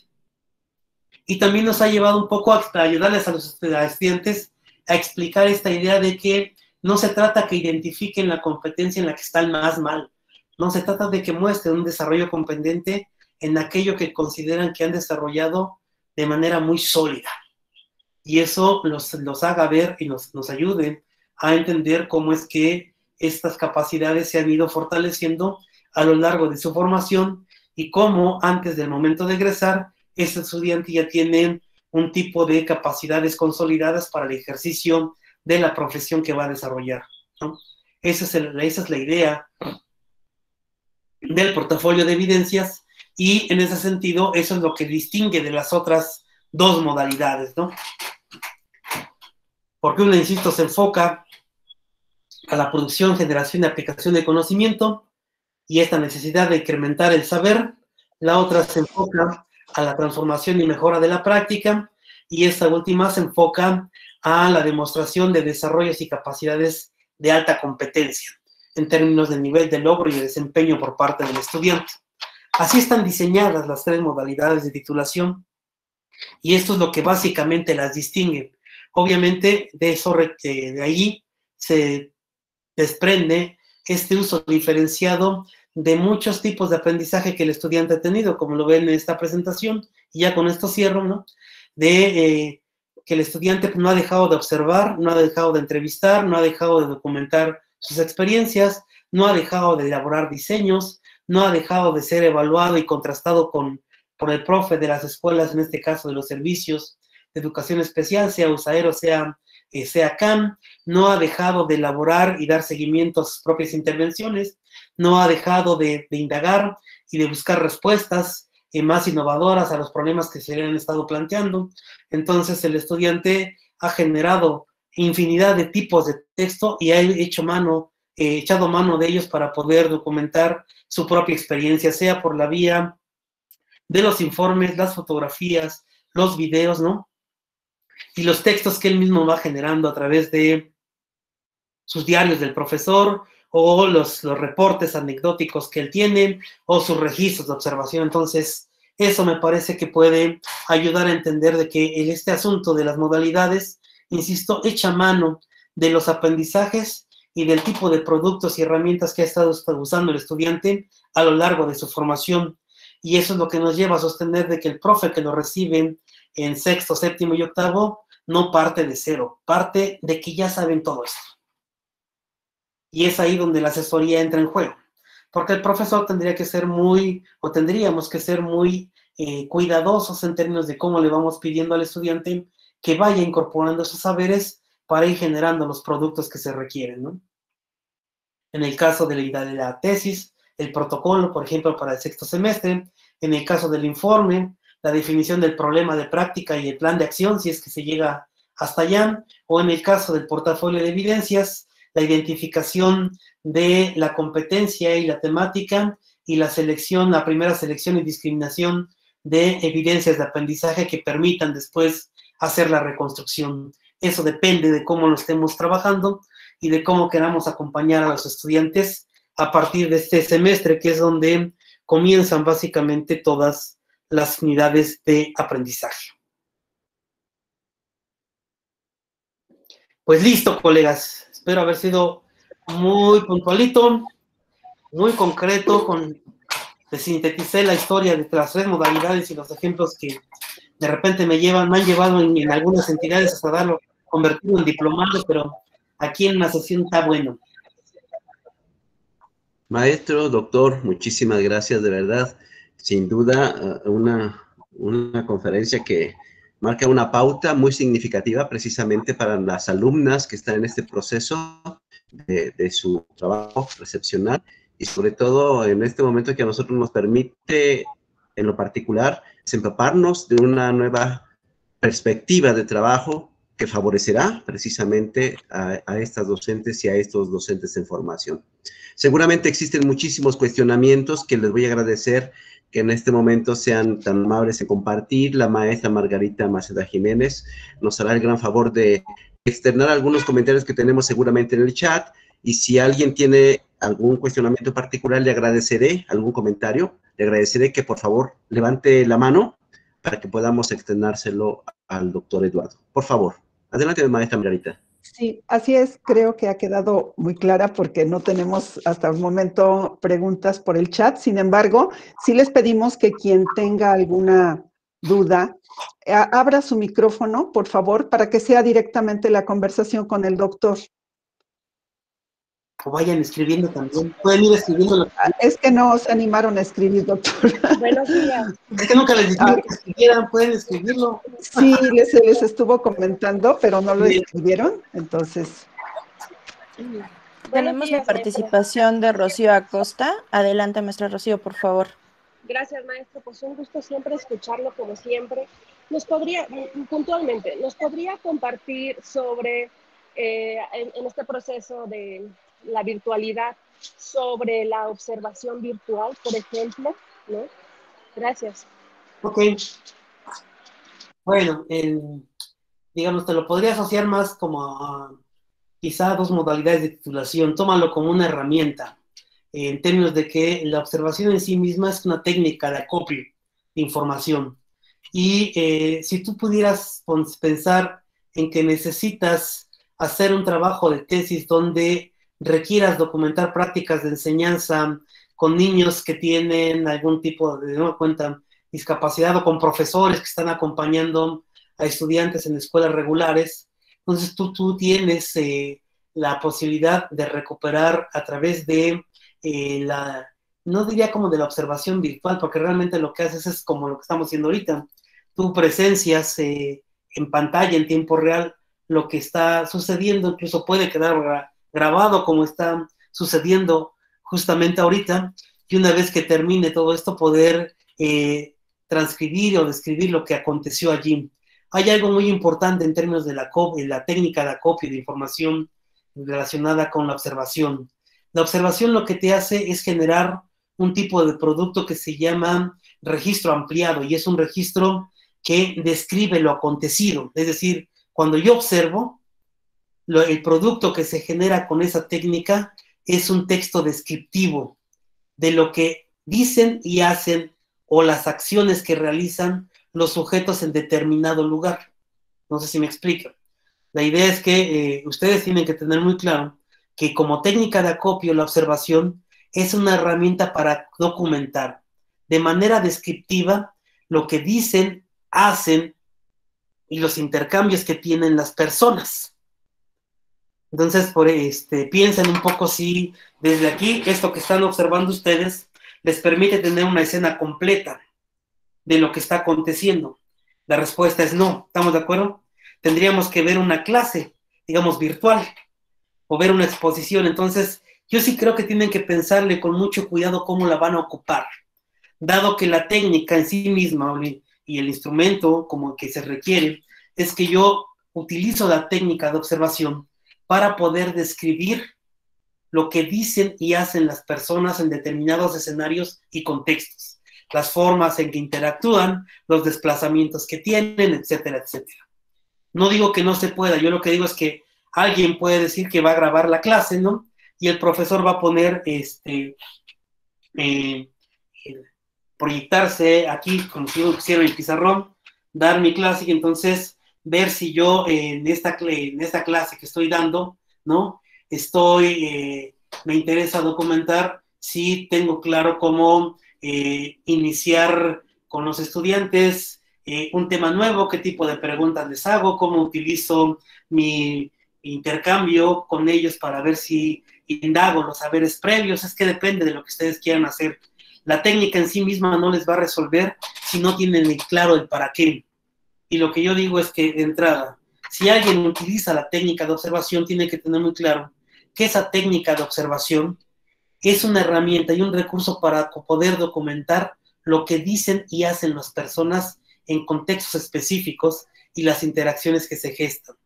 Si yo tengo claro y hago la salvedad con respecto a la educación virtual y hago estos acotamientos, entonces podré hacer un tipo de observación virtual que me permita a mí documentar intercambios discursivos, más que acciones, ¿estamos de acuerdo? Más que interacciones, a lo mejor son más intercambios discursivos. Gracias. Pero vale mucho que piensen en la técnica. ¿Qué es lo que implica la técnica? La técnica está sugiriendo que el sujeto recaba información descriptiva de lo que dicen, hacen e interactúan las personas en determinados escenarios. En este caso, uno virtual. Y en esa virtualidad entonces habrá que pensar. Doctor, tenemos dos preguntas aquí de la doctora Ada. ¿Quién es el encargado de darle esta información a los estudiantes? Me parece que en el de orientaciones viene bien definido, pero bueno, quisiéramos escucharle. Esa es una. Y otra consideración es que menciona que si podría decirse que los alumnos eligen a sus asesores si no existen los espacios ni las horas designadas como lo han realizado en Plan 2012. Okay. Por favor, doctor, gracias. Sí, la primera respuesta es que hay una comisión en el documento que le señalaba para organizar el proceso de titulación. Lo que se volvió a quedar ahí prescrito es que es a cargo de la subdirección académica y la comisión, porque la encabeza el subdirector académico, una comisión que tiene que acercar a los estudiantes al conocimiento de las modalidades, y eso implica hacerles llegar este documento de entrada de orientaciones para que los estudiantes tengan claridad de cuáles son las modalidades y qué es de lo que las que están prescritas, ¿no? Y tengan una idea general en qué consiste cada una de ellas. Esta comisión es la que tiene que hacer llegar a los estudiantes esta información, porque de este ejercicio se deriva otro más que va a llevar a los estudiantes a plantear su propuesta en términos de la intención que tienen algunos, quizá por la tesis, otros por el portafolio, otros por el informe de prácticas, y que habrá de constituirse o se materializará, a través de lo que se conoce como carta de exposición de motivos. Es decir, una vez que el estudiante ya, la comisión le explicó, le dio la entrada de lo que implica, cuáles son las modalidades que están prescritas, entonces el estudiante tendrá que elaborar una carta de exposición de motivos. Y esa carta de exposición de motivos, el estudiante tendrá que explicar por qué le interesa tal o cual modalidad. Esa es la razón de las preguntas que les puse en los cuadritos, porque de repente el estudiante no sabía como para dónde ir y no entendía. Entonces me obligó desde el año antepasado, ¿no? Ya en talleres muy concretos con los estudiantes, a ver, llenes este cuadrito y responde esta pregunta, porque de repente los estudiantes tenían información que no era correcta, estaba sesgada o se anteponía a una serie de ideas o de prejuicios por parte de los profesores, y esas ideas o prejuicios algunos estaban en función de no elijas el portafolio porque es lo más chafa que hay o es lo que no sirve, y elige la tesis porque esa te va a dar más caché, te va a hacer ver como... Y decía, y si vas a elegir, elige como en este orden, ¿no? La tesis primero porque es la que te da más puntitos, te hace ver más inteligente, luego el portafolio, y el informe, y el último el portafolio. Entonces había una serie de prejuicios, incluso lo he comentado en otros lugares, se los platico a ustedes, porque cuando hicimos el 2012, a la DGESPE llegaron 2 documentos de 2 entidades, donde los criterios que elaboraron en la entidad, no en la escuela, así básicamente lo decían: podrán elegir tesis de investigación aquellos alumnos que tengan 9.5 de promedio para arriba, porque son más inteligentes. Podrán elegir el informe de prácticas aquellos alumnos que tengan de 9.4 a 8, no sé qué. Y podrán elegir el portafolio aquellos estudiantes que ahí la vayan pasando. Y no entendían que son documentos que se hacen con una rigurosidad muy fuerte cada uno de ellos, pero siguiendo su propia lógica. Pero llegaron 2 documentos hacia la DGESPE. Y en todos estos años que he tenido yendo a muchas partes del país, los profesores siguen diciéndoles esto a los estudiantes, y además algunos de ellos siguen diciéndoles: es que se elige tesis porque si no, no vas a poder estudiar un posgrado. Trae una serie de cosas medio raras, y el estudiante se ve influenciado primero con eso, antes de conocer y entender la modalidad. Por eso el papel de la comisión es fundamental, que lo entienda y que el estudiante pueda tener muy claro qué es lo que pretende hacer con la modalidad de titulación, en el entendido que la modalidad es un documento más con el cual el estudiante va a obtener su grado académico, ¿no? Ahora, este asunto de la carta de exposición de motivos sirve para responder la segunda pregunta que me hacías, Mago, porque la cuestión es que el estudiante no elige al asesor, es la comisión la que recibe las cartas de exposición de motivos, y de acuerdo con la cantidad de profesores que tenga, le busca las mejores opciones. Es decir, si en mi escuela, como es el caso donde yo trabajo ahora en la Normal de Texcoco, antes de salir de vacaciones, los estudiantes, tuve unas reuniones con los estudiantes, mañana inicio un curso con mis colegas y los estudiantes sobre estas modalidades, ¿no? Decían, pues usted que es de investigación, como es investigador, échese todos los de investigación, espérese. O sea, es que no es así de que écheselos, veamos qué son, qué intención tienen y veamos cuál es el perfil más ad hoc. ¿Sí me explico? Porque si no, entonces la comisión lo que va a hacer es repartir como barajas y no entender que el estudiante tendría que ser canalizado con su mejor opción. Por eso el estudiante no es el que la elige, la comisión revisa la carta de exposición de motivos y en función de ello canaliza. Y se supone que lo hace porque tiene muy claro quiénes son los colegas y confía en que cada uno de los colegas tiene la capacidad suficiente para poder acompañar este proceso. Y yo creo en ello, ¿no?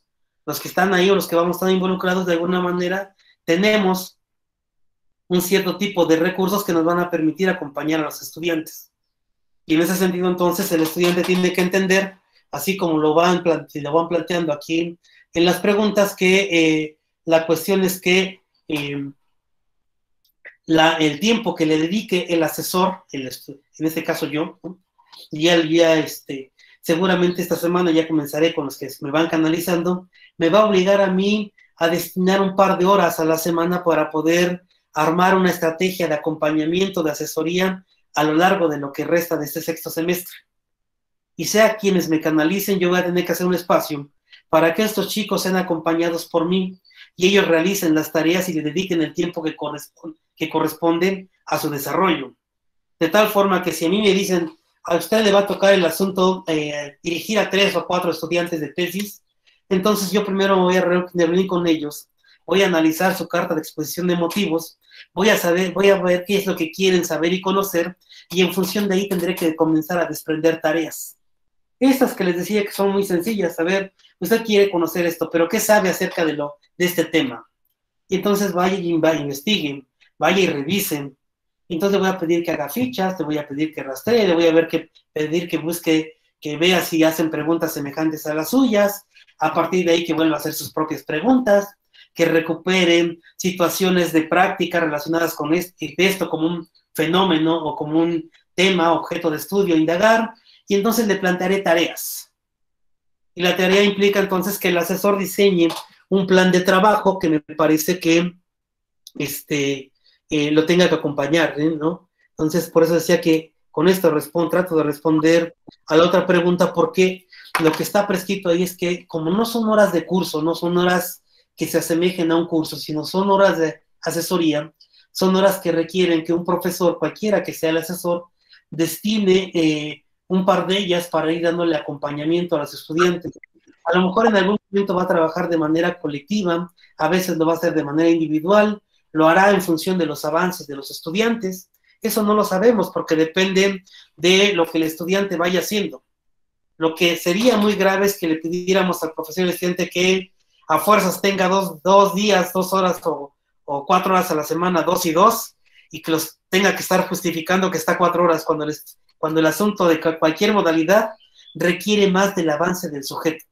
Y si ustedes ya pasaron igual que yo por las tesis de maestría, de licenciatura o de doctorado, se van a dar cuenta que, o sabrán perfectamente bien que cuando me citaba mi asesor era porque había trabajo, o cuando yo pedía la asesoría era porque yo ya llevaba un avance que ha sido revisado por mi asesor, y no nos citaba nada más, vengas ahí para platicar a ver cómo va, no, porque es sobre avances. Y entonces hay tiempo para poder que el estudiante entregue algún tipo de avance, yo para leer, otro tiempo para retroalimentar, y entonces tienen que entender que la asesoría no es curso, ni es clase, es asesoría. Y todos los que pasamos ya por un posgrado ya lo vivimos. Esa es la idea de la tesis, o la idea del informe, o la idea del portafolio.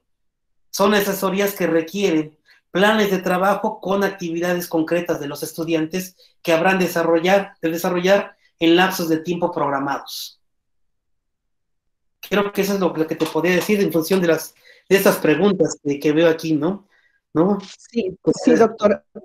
Hay otra pregunta que es referente a que si la modalidad de informe de práctica se inicia en sexto semestre con el servicio que le será asignado para su estancia en séptimo y octavo. Ok. Esa es una buena pregunta. Mira, la voy a poner en contexto, espero que no les cause ruido antes de darle la palabra a Felipe.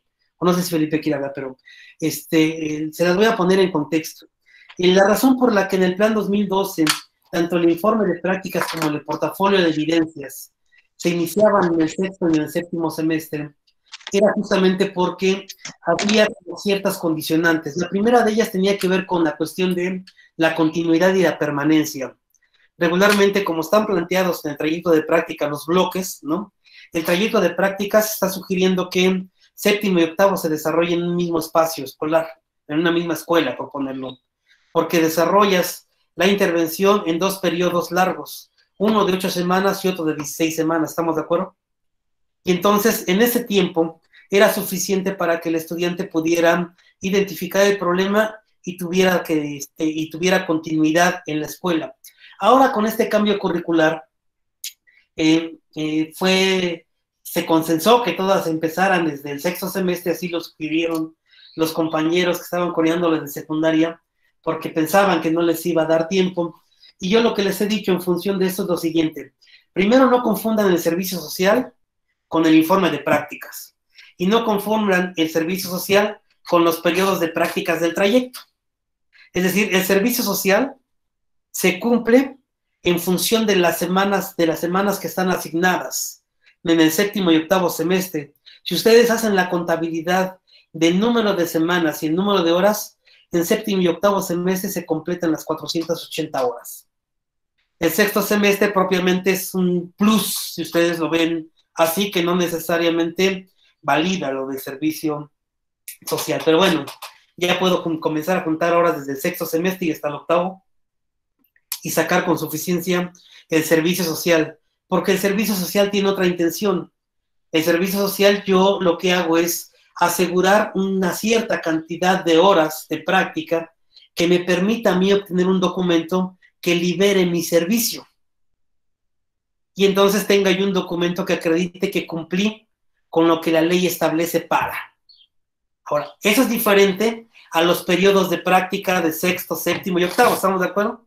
Porque esos están en función de propósitos del curso, particularmente de los propósitos del curso de prácticas, ¿estamos? En este caso, el sexto semestre dice que son proyectos para la intervención y la intervención socioeducativa, y séptimo y octavo semestre es aprendizaje en servicio, ¿sí o no? Entonces, cada programa de curso, si se fijan, desde el primero hasta el octavo semestre, tiene una intención distinta. Y lo que hacen esos espacios de práctica, que son los que hemos estado diseñando, y tú los conoces, mi querida Mago, porque nos has acompañado, tienen una intención de aprendizaje para fortalecer el perfil de egreso del estudiante, tanto en su competencia genérica como profesional, para poder abonarle al perfil de egreso del estudiante que va a salir de estas licenciaturas en inclusión, ¿sí o no? Y eso es lo que tendría que transcurrir con el aprendizaje. La modalidad de titulación es otro asunto. En la modalidad de titulación, entonces, lo que tiene que haber allí es una especie de identificación de problema de práctica. En términos más o menos, digamos, ¿cómo les puedo decir? Como más para aligerarse la vida, ¿no? Lo he estado haciendo con los profesores. Les he dicho que sexto semestre, en el caso del informe y en el caso del portafolio, podríamos ocuparlo para poder adentrar a los estudiantes a todo este conocimiento del enfoque teórico-metodológico que sustenta la investigación-acción. Parece muy sencillo, pero me cae que no lo es. Digo que tengo un diplomado que terminé con los colegas de Baja Norte de todo el estado, duramos 16 sesiones trabajando las 4 modalidades, ¿no? de 2 horas, 4 horas a la semana, para que pudieran entender y que ellos mismos también pudieran conocer qué es eso de hacer investigación-acción, cómo se vincula la investigación-acción con la docencia reflexiva, cómo es que se recupera y analiza la experiencia docente, ¿no? Y entonces no es nada sencillo identificar problemas de práctica. Los profesores de repente las confundimos con los problemas que yo tengo y lo que me pasa a mí. Esos no son problemas de práctica. O un problema de conocimiento que tengo y que no me permite tomar una buena decisión. Eso no es un problema de práctica. Y así lo dice la teoría, ¿no?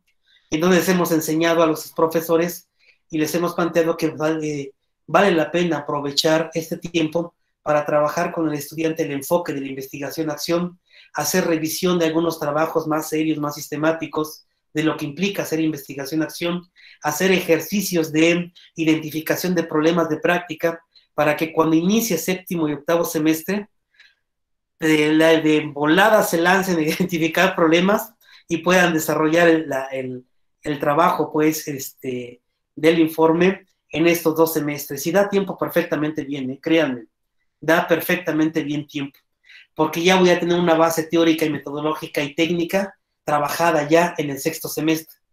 Lo planteo así porque es tanto como hacer el protocolo de investigación en la tesis. ¿Están de acuerdo? El protocolo de investigación no es la investigación misma, es el proyecto.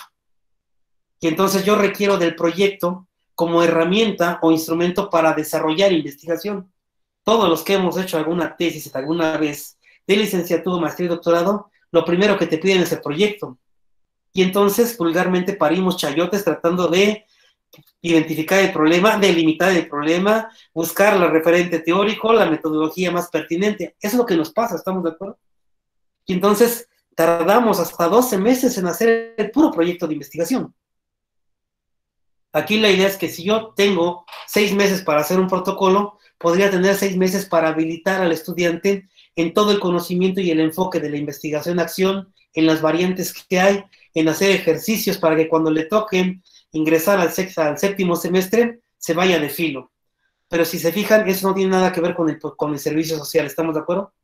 El servicio social se da a través de la acumulación de horas, que se desarrollan en el marco de las prácticas de intervención que tiene el estudiante y que en esa acumulación le otorgan una constancia y adiós. No son semejantes, ¿estamos de acuerdo? ¿Sí? Vale, ¿qué más? A ver. Otra pregunta, doctor, que bajo su experiencia, ¿cuántas horas se le asignan a los docentes para que implementen la estrategia de acompañamiento y asesoría? Es que se supone que tú tienes, bueno, mira, inicialmente en el 2012 también es un cambio. Decía que le tendrías que dedicar en el documento del 2012 2 horas por estudiante a la semana de asesoría. Obviamente eso generó un mega conflicto, porque si el profesor tenía a los 5 estudiantes que disponía el documento de lineamientos, entonces tenía que dedicar 10 horas, pensando que cada uno le tienes que dar 2 horas de manera individual, ¿no? Y en algunos casos, en determinadas entidades, todavía se complejizó más. Voy a poner el caso de una entidad aquí de la República, de acá del Pacífico, ¿no? En una normal, por disposición del gobernador, pasaron de 1, creo que a 6 grupos, de 2 a 6 grupos. Y entonces los profesores pasaron de tener 5 estudiantes a 20 cada uno, asesorando. No se imagina, porque así lo dispuso el gobernador, que no tenía que haber estudiantes, todos los que habían sido rechazados de las universidades, que lo recibieran a la normal. Así. Y entonces se vieron en la broncota de ya cuando llegó el final de querer asesorar, que había profes que tenían 16, conocí el caso de uno que tenía 22 estudiantes en asesoría de modalidad. Obviamente las 2 horas, si tú le pones las 2 horas por estudiantes, son 40 horas, como es tiempo completo, ¿no? Y eso no es posible, pues. Yo lo que digo es que, de acuerdo con el plan de trabajo, a mí me parece que 2 horas a la semana, de manera colectiva, y 4 quizá, 2, ya de manera individual, por casos específicos, de acuerdo con el avance que van teniendo los estudiantes, es suficiente. Porque recuerden que es a partir de productos. No es hora de tiempo dedicado, sino es tiempo asociado a productividad. Si yo le digo a mi estudiante, ¿sabes qué? Te vas a tener que ir a seleccionar tales evidencias de aprendizaje que cumplan con estos criterios para que tú puedas documentar que eres muy buena haciendo evaluación. Y te voy a dar los criterios, entonces lánzate a arrastrarlas. Me las vas a traer aquí, las vas a agrupar y me vas a decir por qué cumplen con esta cualidad. Pero eso requiere que la chamaca vaya, o el chamaco, vaya a mirar sus archivos, revise las evidencias, las analice según los criterios y me las traiga. Y entonces yo poder dialogarlas en conjunto, ¿estamos de acuerdo? Por eso decía yo que aquí tiene mucho que ver con la forma en cómo nosotros más bien estamos pensando la asesoría. Si piensas la asesoría como distinto a clase, ya la hiciste. Si piensas la asesoría como clase, ya no la hicimos. porque entonces vas a estar esperando que cada estudiante tenga sus 2 horas y entonces no te va a dar la vida. ¿Sí, mi querida Mago? Sí, doctor, muchas gracias. Más. Tenemos otra pregunta por aquí, relacionada precisamente que si... ay, permítame, ya está. Si las condiciones actuales de virtualidad se sugeriría o recomendaría alguna de las modalidades de titulación específicamente, o es meramente de acuerdo al interés del joven y de la estudiante. O sea, ¿cuál es la idea? Como que si yo le puedo invitar al estudiante a que elija una u otra, ¿o cómo lo podemos hacer? Sí, aquí me dicen que si se recomienda alguna de las modalidades de titulación dada la virtualidad, dada la situación real actual. Ya. A ver, yo creo que las 3 modalidades se pueden desarrollar sin ningún problema. Y te voy a explicar por qué, digo, porque te decía yo que el asunto del portafolio o del informe o de la tesis trabajan cosas muy particulares, es decir, la tesis trabaja sobre objetos de estudio o fenómenos educativos. Y entonces yo mismo ahorita pudiera estar desarrollando un protocolo de investigación para poder indagar cuáles han sido las experiencias de aprendizaje o de las experiencias que en torno al aprendizaje han tenido los padres que tienen niños en educación especial y saber para ellos qué ha significado la educación a distancia y el acompañamiento. ¿Estás de acuerdo? Yo podría hacer un trabajo de investigación que recupere las perspectivas o las experiencias de aprendizaje que los padres observan que han tenido sus niños en educación especial. Y entonces mi objeto de estudio no está propiamente en el aula, sino está en función de lo que piensan los padres de familia. Y podría, sin ningún problema, en el vínculo que tengo yo con los profes de USTECAM o de USAER, armar una especie como de formularios, armar entrevistas semiestructuradas y hacer grupos focales, y entonces dirigirme a los padres de familia para documentar esas experiencias.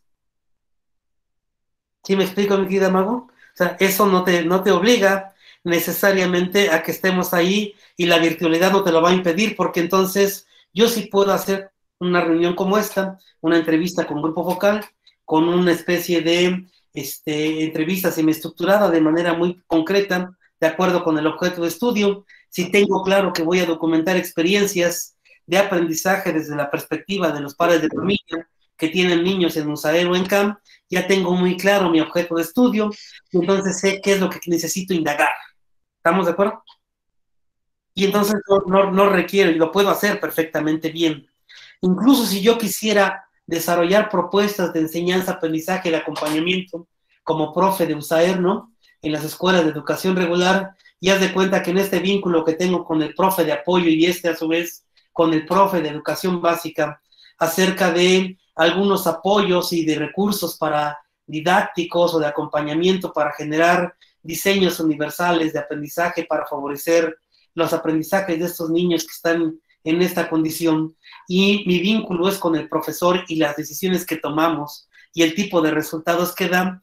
Mi objeto de estudio no está con los niños, está con el profe y las decisiones pedagógicas que tomamos. Y lo que él reporta que le van dando no resultado a las cosas. ¿Estamos de acuerdo? Entonces yo creo que depende mucho de los objetos de estudio. Pasa lo mismo en el caso de el portafolio de evidencia. Si yo necesito documentar que soy muy bueno generando este tipo de recursos, haciendo diseños, dando asesorías, etcétera, entonces yo lo puedo hacer justamente echando mano del tipo de recursos que estoy produciendo. Sea para una asesoría, sea para un diseño, sea para un acompañamiento, y eso va develando que soy capaz de hacer tal o cual cosa. Y entonces puedo seguir documentando mi evolución del aprendizaje en torno al tipo de toma de decisión que estoy tomando. Y si yo quisiera hacer un informe de prácticas transformando un poco la manera en cómo estoy organizando el trabajo en el aula de clase, ¿no? Con los niños, o cómo estoy colaborando para favorecer su desarrollo, entonces podría ponerme este tipo de situación a distancia como un problema de práctica. Y entonces partió una pregunta distinta. ¿Cómo poder favorecer o asegurar los aprendizajes de niños con discapacidades múltiples para que logren adquirir los contenidos básicos que propone el currículum en segundo de primaria? Y entonces documento qué hago y cómo es lo que hago. ¿Sí me explico? A través de la virtualidad. Por eso digo que depende, de repente más bien el obstáculo lo estamos teniendo nosotros porque seguimos pensando en la presencialidad. Cuando eso también te genera otro tipo de opciones bien ricas para poder apoyar a los propios estudiantes y para poder desarrollar tus propios, ¿cómo se llama? Tus propios productos o los productos que se te están pidiendo para trabajar. Dice Rocío aquí, voy es que estoy leyendo algo, Lo que a mí me ha costado es identificar el objeto de estudio. Ojalá haya otra conferencia más, ok. Bueno, podríamos trabajar sobre perspectivas y por los enfoques y sobre todo por cómo delimitamos y cómo se plantea un problema de investigación, porque el asunto con la investigación es que en la experiencia que tengo, bueno, no sé si ustedes lo vieron, yo que trabajé en el posgrado, 23 años estuve dando clases en un instituto de investigación aquí en el Estado de México, antes de que me tuviera que salir por cuestiones de compatibilidad de horario por el asunto de la vejez. Me aguantaron un buen tiempo, pero después ya no querían. Pero esos 23 años, por lo menos 18 los estuve trabajando, dando específicamente los cursos de metodología de investigación, métodos y técnicas de investigación, paradigmas teórico-metodológicos, tanto en el programa de maestría como en el de doctorado, ¿no? Y tengo un montón de alumnos graduados ahí en ese instituto de aquí en el Estado de México. Y algo que yo me encontraba de manera recurrente es que los profesores, que son la mayor parte de la gente que atendíamos, no importaba de dónde venían, si eran federales, estatales, de preescolar, primaria, secundaria, prepa, de normales, incluso tuve muchos estudiantes de distintas universidades, ¿no? De la pedagógica, de la UNAM, de Chapingo, que eran alumnos de ahí, que llegaban al instituto, siempre tenían una cuestión que resultaba sumamente complicada. Llegaban como profes a querer resolver problemas prácticos de profes. Y entonces que no distinguían lo que es la práctica como un ámbito de intervención profesional a la práctica como un tema objeto de estudio. Tiene que ver mucho con la concepción, con cómo pensamos la producción y la generación de conocimiento, y cómo distinguimos nuestro quehacer docente con el asunto de la investigación. Y ahí de repente no importa, digamos, qué enfoque sigas, si haces una investigación experimental, cuasi experimental, o lo hagas desde una perspectiva, enfoque etnográfico, etnometodológico, fenomenológico, hermenéutico, sino más bien tiene que ver con la pretensión y el alcance que esto tiene. Por eso les decía yo, cuando yo hago una investigación de corte etnográfico, a lo más que voy a llegar a hacer con ese tipo de investigación es ayudarle a la persona que lea el informe a comprender cómo es que se dan las estructuras de relación grupal y cultural, cómo es que estén mediando los sistemas de creencias, de valores, el etos y la cosmovisión para su integración.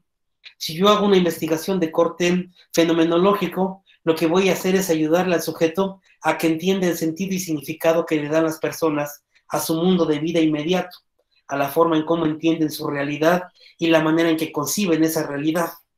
Y no hago nada más que eso, más que ayudar a comprender. Entonces, por eso decía yo, dependiendo del tipo de objeto de estudio, dependiendo del tipo de pregunta y el acercamiento, es como yo tengo que pensar esa realidad a la que le voy a llamar fenómeno u objeto de conocimiento. Fenómeno educativo u objeto de conocimiento. Entonces, eso va a depender mucho de lo que el sujeto quiera indagar. Y como dice Rocío, por supuesto que cuesta, porque el asunto es que de repente nosotros no los pensamos como objeto de estudio, sino como objeto de intervención. Y ahí es donde nos atoramos. Por eso a los profes luego nos cuesta mucho realmente entrarle a la otra lógica de la investigación más seria, más rigurosa, y siempre queremos que si hago yo investigación tiene que ser una mejora en la práctica. No, pues para eso está la investigación de acción.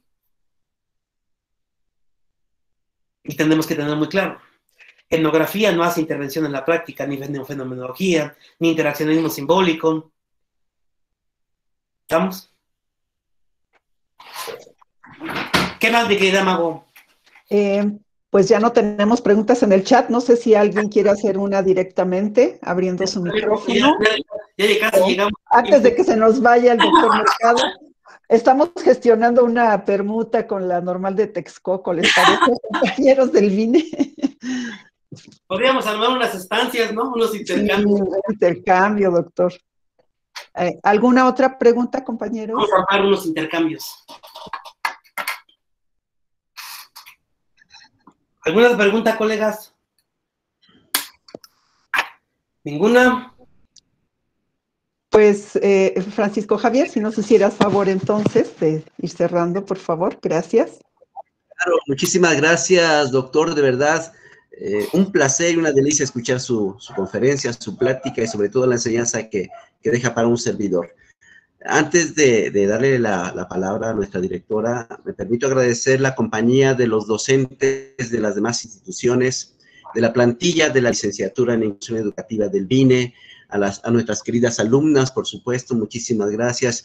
Y con todo respeto, maestra Sibiu Sánchez Barrera, le pido, sea tan gentil en darnos unas palabras en este momento para el reinicio de nuestros cursos y también el reconocimiento para el doctor Eduardo Mercado Cruz. Sea tan amable. Muchas gracias, doctor Francisco Javier. En mi caso, creo que vamos a cambiar un poquito el protocolo y voy a dar mi participación antes de iniciar la conferencia, porque después de escuchar tan elocuentes disertaciones, creo que ya no tiene mucho sentido más que simplemente agradecerle, doctor Eduardo, que siempre esté dispuesto a participar con nosotros y que esté dispuesto a brindarnos su apoyo. También agradecer, como bien mencionaba el doctor Francisco Javier, la compañía de cada una de las entidades que estuvieron hoy presentes, a las estudiantes, a las plantas docentes de las distintas escuelas normales, a todos muchísimas gracias por acompañarnos.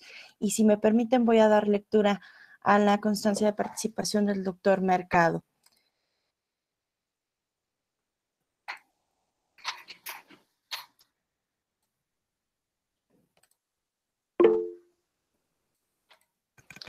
Bien, pues Benemérito Instituto Normal del Estado, General Juan Crisóstomo Bonilla, otorga la presente constancia al doctor Eduardo Mercado Cruz por su participación en el Consejo Técnico Escolar de la Licenciatura en Educación Especial y Licenciatura en Inclusión Educativa con la conferencia Fundamentos y Orientaciones de las Modalidades de Titulación, Licenciatura en Inclusión Educativa, Plan 2018. 4 veces Heroica Puebla de Zaragoza, 12 de abril de 2021. Doctor, siempre nuestro reconocimiento y nuestro agradecimiento. No, gracias, de verdad.